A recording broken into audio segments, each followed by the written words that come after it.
Assalamualaikum warahmatullahi wabarakatuh.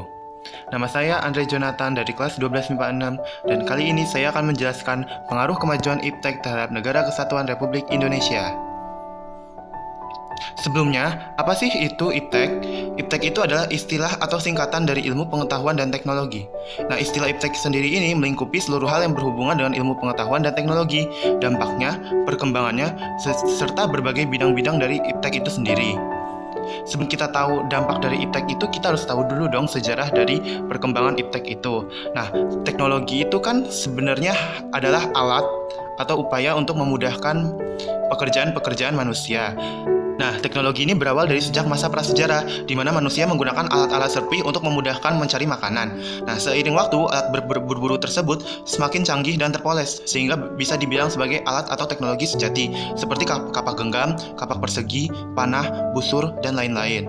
Sementara untuk pengetahuan pada masa praaksara atau prasejarah itu disebarkan secara lisan. Tidak ada alat untuk mencatat atau menyimpan pengetahuan agar mudah disimpan atau diaplikasikan.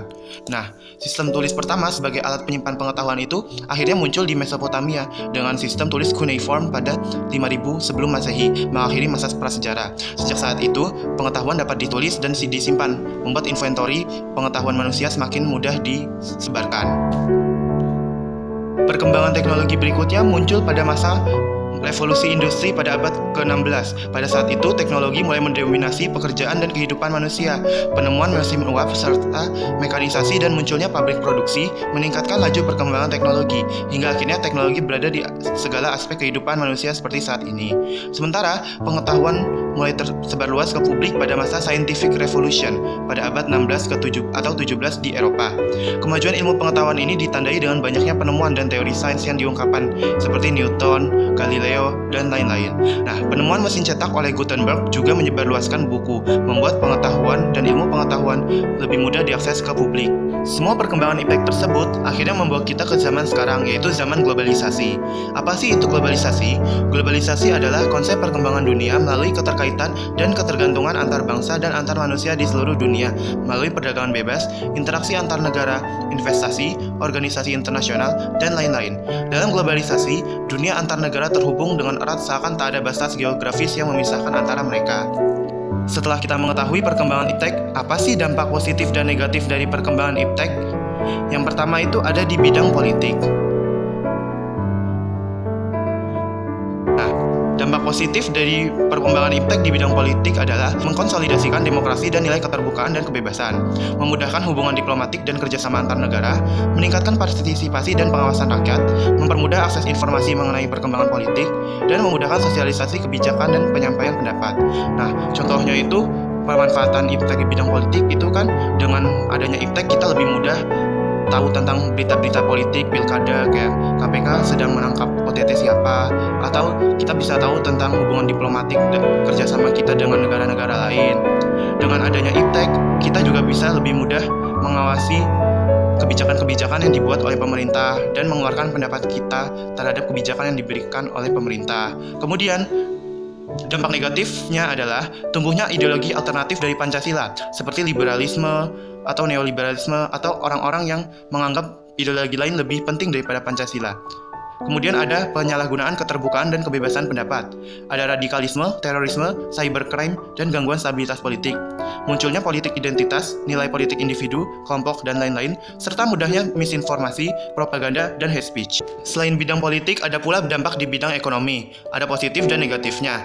Yang pertama, meningkatnya investasi asing dan penanaman modal. Terbukanya pasar internasional bagi produk dalam negeri, memudahnya kerjasama ekonomi dan dagang regional atau internasional, meningkatkan lapangan kerja dan devisa negara, serta mempermudah pemenuhan kebutuhan dan percepatan pembangunan.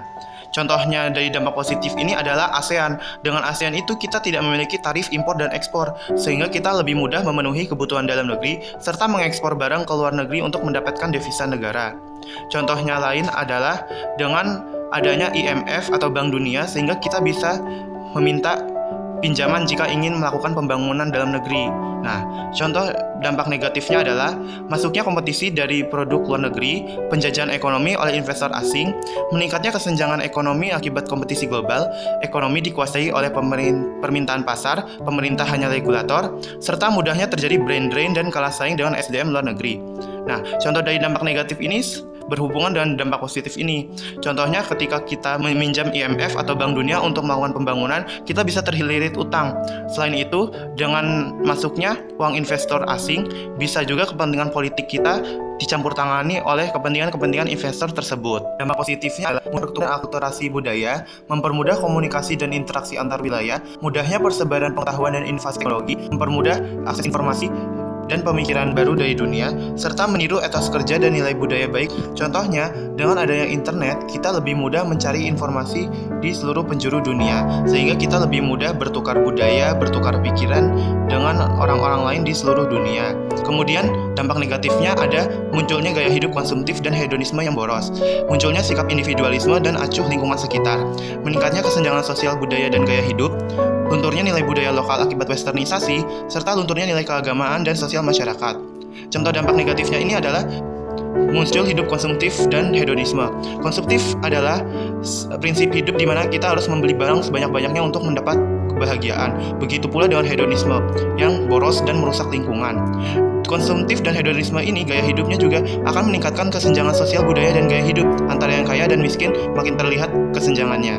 Setelah itu, dengan adanya westernisasi, kita juga mulai luntur budaya lokal karena banyak orang yang ingin mengikuti budaya-budaya asing dan tidak melestarikan budaya lokal.